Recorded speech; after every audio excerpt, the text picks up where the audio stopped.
എല്ലാവർക്കും പ്രാർത്ഥനാ തീർത്ഥത്തിൻ്റെ പുതിയൊരു വീഡിയോയിലേക്ക് സ്വാഗതം. നമ്മളെല്ലാവരും തന്നെ നമ്മുടെ വീട്ടിൽ ഉപയോഗിക്കുന്ന വസ്തുക്കൾ മറ്റു പലരും വന്ന് ചോദിച്ചു കഴിഞ്ഞാൽ കൊടുക്കാറുണ്ട് അല്ലേ? ഒന്നുകിൽ അയൽപ്പക്കക്കാരാവാം, അല്ലെങ്കിൽ ബന്ധുക്കളാവാം, ഫ്രണ്ട്സ് ആവാം. ഇങ്ങനെ ആരെങ്കിലുമൊക്കെ വന്ന് ചോദിച്ചു കഴിഞ്ഞാൽ നമ്മുടെ വീട്ടിലുള്ള വസ്തുക്കൾ ചില ഘട്ടങ്ങളിൽ ചോദിക്കാതെ തന്നെ അവരുടെ ആവശ്യം കണ്ടറിഞ്ഞ് നമ്മൾ കൊടുക്കാറുണ്ട്. എന്നാൽ നമ്മുടെ വീട്ടിൽ നിന്ന് നമ്മൾ ഒരു കാരണവശാലും മറ്റൊരാൾക്ക് നൽകാൻ പാടില്ലാത്ത ചില വസ്തുക്കളുണ്ട്. ഈ ഒരു വസ്തുക്കൾ നമ്മൾ മറ്റൊരാൾക്ക് കൊടുക്കുന്നത് വഴി നമ്മുടെ വീട്ടിലുള്ള ലക്ഷ്മി ദേവി പടിയിറങ്ങി പോവുകയാണ് ചെയ്യുന്നത്. ജ്യേഷ്ഠാ ഭഗവതിയെ കുടിയിരുത്തുന്നതുമാണ് ഈ ഒരു കാര്യം. അതായത് നമ്മൾ ഈ ഒരു വസ്തുക്കളൊക്കെയും തന്നെ മറ്റുള്ളവർക്ക് കൊടുക്കുന്ന സമയത്ത് നമ്മുടെ വീട്ടിലെ മഹാലക്ഷ്മിയെയാണ് നമ്മൾ പറഞ്ഞു വിടുന്നത്. അപ്പോൾ ഈ ഒരു തെറ്റ് നിങ്ങൾ ചെയ്തിട്ടുണ്ടെങ്കിൽ ഇനി ഒരിക്കലും ആവർത്തിക്കാതിരിക്കുക. ഇത് നിങ്ങളുടെ വീട്ടിലുള്ള ലക്ഷ്മി കടാക്ഷം ഇല്ലാതാക്കുന്ന ഒരു കാര്യമാണ്. അപ്പോൾ ഏതൊക്കെ വസ്തുക്കളാണ് നിങ്ങളുടെ വീട്ടിൽ നിന്നും നിങ്ങൾ ഒരു കാരണവശാലും മറ്റൊരാൾക്ക് നൽകാൻ പാടില്ലാത്തത് എന്നതിനെക്കുറിച്ചാണ് ഇന്നത്തെ നമ്മുടെ വീഡിയോ. അപ്പോൾ വീഡിയോയിലേക്ക് കടക്കുന്നതിന് മുമ്പ് നിങ്ങൾ പുതിയതായിട്ടാണ് എൻ്റെ ചാനൽ കാണുന്നത് എന്നുണ്ടെങ്കിൽ ദയവേത് ചാനലൊന്ന് സബ്സ്ക്രൈബ് ചെയ്യാം. തൊട്ടടുത്ത് തന്നെ ഒരു കുഞ്ഞു ബെല്ലൈക്കൺ ഉണ്ട്, അതുകൂടെ ഒന്ന് പ്രസ് ചെയ്യുക. അതിൽ ഓൾ എന്നുള്ള ഓപ്ഷൻ സെലക്ട് ചെയ്ത് കഴിഞ്ഞാൽ എൻ്റെ എല്ലാ വീഡിയോസിനും നിങ്ങൾക്ക് നോട്ടിഫിക്കേഷൻ കിട്ടുന്നതായിരിക്കും. മറ്റുള്ളവർക്ക് ഒരു സാധനം കൊടുക്കുന്ന സമയത്ത് നമ്മൾ അവരെ സഹായിക്കുക എന്നുള്ള ഒരു ഉദ്ദേശത്തോടു കൂടിയായിരിക്കും ചെയ്യുന്നത്. എന്നാൽ പലപ്പോഴും അത് നമുക്ക് തന്നെ ബുദ്ധിമുട്ടായിട്ട് മാറാറുണ്ട്. അങ്ങനെയുള്ള ചില വസ്തുക്കളാണ് ഞാനിന്ന് പറയുന്നത്. ഒരു കാരണവശാലും നിങ്ങൾ ഇങ്ങനെയുള്ള വസ്തുക്കൾ മറ്റാർക്കും തന്നെ കൊടുക്കാതിരിക്കുക. അതിൽ ആദ്യം തന്നെ എടുത്തു പറയേണ്ട ഒരു വസ്തു എന്ന് പറയുന്നത് നിലവിളക്കാണ്. നമ്മുടെ വീട്ടിൽ നമ്മൾ സ്ഥിരമായിട്ട് യൂസ് ചെയ്യുന്ന ഒരു നിലവിളക്ക് ഉണ്ടാവുമല്ലോ. അതായത് രാവിലെയും വൈകുന്നേരവും തെളിയിക്കുന്ന നിലവിളക്ക്. അതായിരിക്കും നമ്മൾ ഡെയിലി യൂസ് ചെയ്യുന്ന ഒരു വിളക്ക് എന്ന് പറയുന്നത്. അത് കൂടാതെയും നമ്മുടെ വീട്ടിൽ നിലവിളക്കുകൾ ഉണ്ടാവാം. ചില വീടുകളിൽ ഷോയ്ക്കും അതുപോലെ തന്നെ കാണുന്ന സമയത്ത് ഇഷ്ടം തോന്നിയാലും ഒക്കെ വാങ്ങി വയ്ക്കാറുണ്ട്. അതൊക്കെയും തന്നെ നമുക്ക് മറ്റുള്ളവർക്ക് കൊടുക്കുന്നത് കൊണ്ട് കുഴപ്പമില്ല. പക്ഷേ എന്നാൽ നമ്മുടെ വീട്ടിൽ ഇങ്ങനെ സ്ഥിരമായിട്ട് തെളിയിക്കുന്ന നിലവിളക്ക് ഒരു കാരണവശാലും അത് എന്ത് ആവശ്യത്തിന് തന്നെ ആയാലും മറ്റൊരാൾക്ക് നൽകാനായിട്ട് പാടില്ല. അല്ലെങ്കിൽ മറ്റൊരു ഗൃഹത്തിൽ അത് യൂസ് ചെയ്യാനായിട്ട് പാടില്ല. ചിലപ്പോൾ എന്തെങ്കിലും ഫംഗ്ഷൻ്റെ ഒക്കെ ടൈമിൽ അടുത്ത വീട്ടുകാർ വന്ന് ചോദിക്കും, നിങ്ങളുടെ വിളക്കൊന്ന് തരാമോ, ഞാൻ കുറച്ച് കഴിഞ്ഞ് കൊണ്ടുതരാം. ആ ഒരു സമയത്ത് പലരും കൊടുക്കുന്നതായിട്ട് കണ്ടിട്ടുണ്ട്.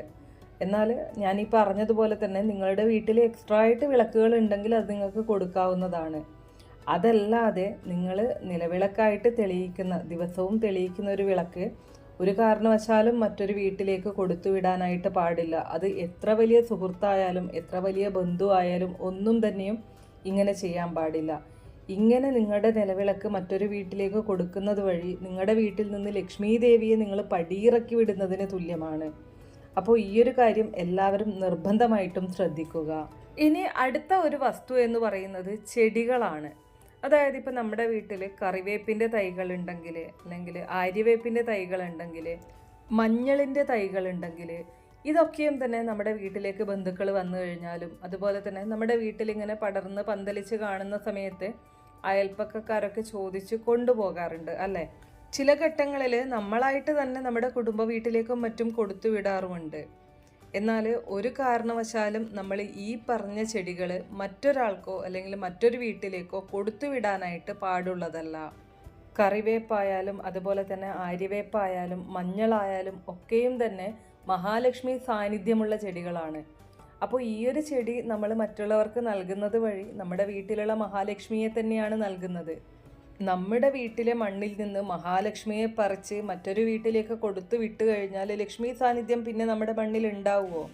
ഇനി നിങ്ങൾക്ക് ഏതെങ്കിലും ഒരു സാഹചര്യത്തിൽ മഞ്ഞൾ ചെടിയൊക്കെ കൊടുത്തേ മതിയാകൂ എന്നുള്ളൊരു ഘട്ടം വരികയാണെങ്കിൽ, അങ്ങനെ നിങ്ങൾ കൊടുക്കുകയാണെങ്കിൽ തീർച്ചയായിട്ടും അവരുടെ കയ്യിൽ നിന്ന് ചെറുതാണെങ്കിലും ഒരു തുക സ്വീകരിക്കാനായിട്ട് ശ്രമിക്കുക. അതായത് നിങ്ങളുടെ വീട്ടിലുള്ള മഹാലക്ഷ്മിയെ മറ്റൊരാൾക്ക് കൊടുക്കുന്ന സമയത്ത് അവരുടെ കയ്യിൽ നിന്നും മഹാലക്ഷ്മിയെ സ്വീകരിക്കുക എന്നുള്ള ഒരാശയമാണത്. ഇനി അടുത്ത ഒരു വസ്തു എന്ന് പറയുന്നത് നമ്മുടെ അടുക്കളയിൽ നമ്മൾ സൂക്ഷിക്കുന്ന എള്ളുണ്ടല്ലോ, ആ ഒരു എള്ളാണ്. പിതൃക്കളുമായിട്ട് ബന്ധപ്പെട്ടിട്ടുള്ള ഒന്നാണ് എള്ള് എന്ന് പറയുന്നത്. അടുത്ത വീട്ടിലുള്ള ആരെങ്കിലും എന്തെങ്കിലും ഒരു ആഹാര പദാർത്ഥം ഉണ്ടാക്കുന്ന സമയത്ത് എള്ളുണ്ടോ എന്ന് ചോദിച്ചു വരും. നമ്മുടെ കയ്യിലുണ്ടെങ്കിൽ നമ്മൾ തീർച്ചയായിട്ടും കൊടുക്കും അല്ലേ? എന്നാൽ ഇനി മുതലെങ്കിലും നിങ്ങൾ ഈ ഒരു കാര്യം മനസ്സിലാക്കുക.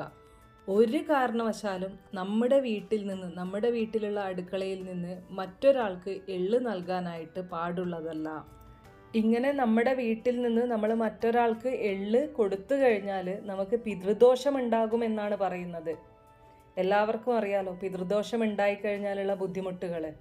നമ്മൾ നമ്മുടെ വീട്ടിൽ നിന്നും മറ്റൊരാൾക്ക് എള്ള് കൊടുക്കുന്ന സമയത്ത്, എള്ള് ദാനമായിട്ട് നൽകുന്ന സമയത്ത് അവരുടെ പിതൃദോഷം ഇല്ലാതാവുകയും ആ പിതൃദോഷം നമ്മളിലേക്ക് വന്ന് ഭവിക്കുകയും ചെയ്യും. അവർ ആ ഒരു എള്ള് സ്വീകരിക്കുന്നത് വഴി അവരുടെ പിതൃദോഷം നമ്മളിലേക്ക് നൽകുകയാണ് ചെയ്യുക.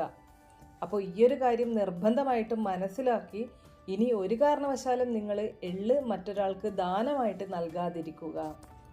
ഇനി അടുത്ത ഒരു വസ്തു എന്ന് പറയുന്നത് മഞ്ഞളാണ്. പച്ചമഞ്ഞളായാലും മഞ്ഞൾപ്പൊടി ആയാലും നമ്മളെല്ലാവരും തന്നെ നമ്മുടെ നിത്യജീവിതത്തിൽ ഏറ്റവും കൂടുതൽ ഉപയോഗിക്കുന്ന ഒരു വസ്തു തന്നെയാണ് മഞ്ഞൾപ്പൊടി എന്ന് പറയുന്നത് അല്ലേ? നമ്മുടെ എല്ലാവരുടെ വീട്ടിലും മഞ്ഞൾപ്പൊടി നിർബന്ധമായിട്ടും ഉണ്ടാകും. ഈ ഒരു മഞ്ഞൾപ്പൊടി എന്ന് പറയുന്നത് ഒരു കാരണവശാലും നമ്മുടെ വീട്ടിൽ നിന്ന് കാലിയാവാൻ പാടില്ല. എപ്പോഴും നമ്മൾ ഉപ്പ് സൂക്ഷിക്കുന്നത് പോലെ തന്നെ മഞ്ഞൾപ്പൊടിയും എപ്പോഴും നമ്മുടെ വീട്ടിൽ ഉണ്ടായിരിക്കണം. ലക്ഷ്മി ദേവിയാണ് മഞ്ഞളിൽ വസിക്കുന്നത്.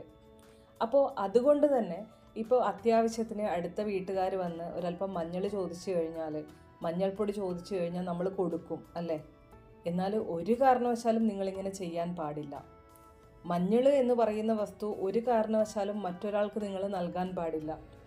അപ്പോൾ നിങ്ങൾ ചോദിക്കും, വീട്ടിൽ മഞ്ഞൾ കൃഷി ചെയ്യുന്ന ആൾക്കാരൊക്കെ വിൽക്കുകയല്ലേ ചെയ്യുന്നത്, അത് മറ്റൊരാൾക്ക് നൽകുകയല്ലേ എന്നുള്ളത്. ഞാൻ നേരത്തെ പറഞ്ഞതുപോലെ തന്നെ പണം സ്വീകരിച്ച ശേഷമാണ് അങ്ങനെ നമ്മൾ വിൽക്കുന്നത്. അങ്ങനെ കൊടുക്കുമ്പോൾ നമ്മൾ മഹാലക്ഷ്മിയെ സ്വീകരിക്കുന്നുണ്ട്. നമ്മളിപ്പോൾ വീട്ടിൽ ചെറിയ രീതിയിലുള്ള കൃഷിയൊക്കെ നടത്തുന്ന ആൾക്കാരാണ്, അല്ലെങ്കിൽ വീട്ടുപറമ്പിലൊക്കെ 2-3 മഞ്ഞളൊക്കെ വെച്ച് പിടിപ്പിച്ചിട്ടുണ്ടെങ്കിൽ അത് വിളവെടുത്ത് കഴിഞ്ഞാൽ നമ്മൾ അയൽപ്പക്കക്കാർക്ക് കൊടുക്കും ഫ്രീ ആയിട്ട്. നമ്മുടെ ഫ്രണ്ട്സ് വീട്ടിൽ വന്നു കഴിഞ്ഞാൽ അവർക്ക് കൊടുക്കും ഫ്രീ ആയിട്ട്.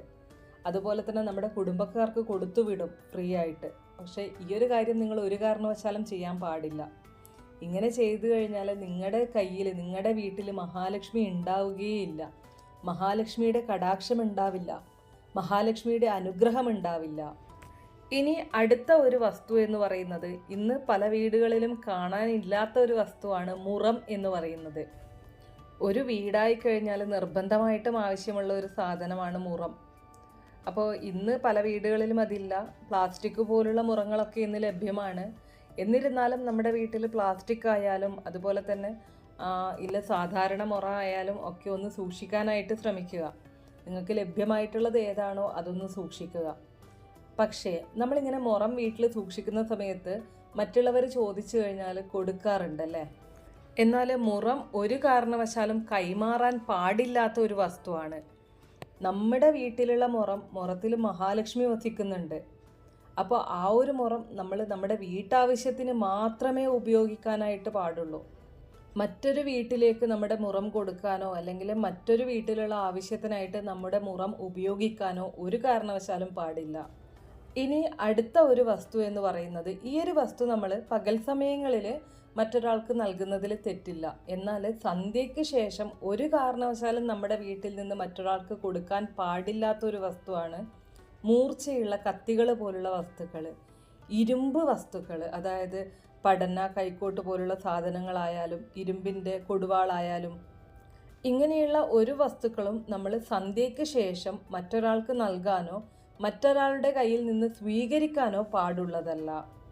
ഇങ്ങനെ നമ്മൾ സന്ധ്യയ്ക്ക് ശേഷം ഇരുമ്പ് വസ്തുക്കളായാലും മൂർച്ചയുള്ള വസ്തുക്കളായാലും ഒക്കെയും തന്നെ മറ്റൊരാൾക്ക് കൊടുത്തു കഴിഞ്ഞാൽ അത് നമ്മൾക്ക് ദോഷങ്ങൾ വിളിച്ചു വരുത്തുന്ന കാര്യമാണ്. നമ്മുടെ വീട്ടിലത് പ്രശ്നങ്ങൾ ഉണ്ടാക്കും, ബുദ്ധിമുട്ടുകൾ ഉണ്ടാക്കും. അപ്പോൾ ഈ കാര്യങ്ങളൊക്കെയും തന്നെ എല്ലാവരും മനസ്സിലാക്കുക. ഒരു കാരണവശാലും നമ്മുടെ വീട്ടിൽ നിന്ന് മറ്റൊരാൾക്ക് കൊടുക്കാൻ പാടില്ലാത്ത സാധനങ്ങളെക്കുറിച്ചാണ് ഞാനിപ്പോൾ പറഞ്ഞത്. ഈ സാധനങ്ങൾ ഇനിയെങ്കിലും നിങ്ങൾ മറ്റൊരാൾക്ക് നൽകാതിരിക്കുക. അപ്പോൾ ഇത്രയേ ഉള്ളൂ ഇന്നത്തെ നമ്മുടെ വീഡിയോ കുറച്ച് പേർക്കെങ്കിലും ഉപകാരപ്രദമായി കാണും എന്ന് വിശ്വസിക്കുന്നു. ഇതുപോലുള്ള അറിവുകൾക്കായിട്ട് നമ്മുടെ ഈ ചാനലൊന്ന് സബ്സ്ക്രൈബ് ചെയ്യുക. വീഡിയോ ഇഷ്ടമാവുകയാണെങ്കിൽ ലൈക്ക് ചെയ്യാനും ഷെയർ ചെയ്ത് മറ്റുള്ളവരിലേക്ക് എത്തിക്കാനും മറക്കരുത്. നിങ്ങൾക്ക് ഏതെങ്കിലും തരത്തിലുള്ള സംശയങ്ങളോ അഭിപ്രായങ്ങളോ നിർദ്ദേശങ്ങളോ ഉണ്ടെങ്കിൽ കമൻറ്റ് ബോക്സ് വഴി അറിയിക്കാവുന്നതാണ്. നന്ദി.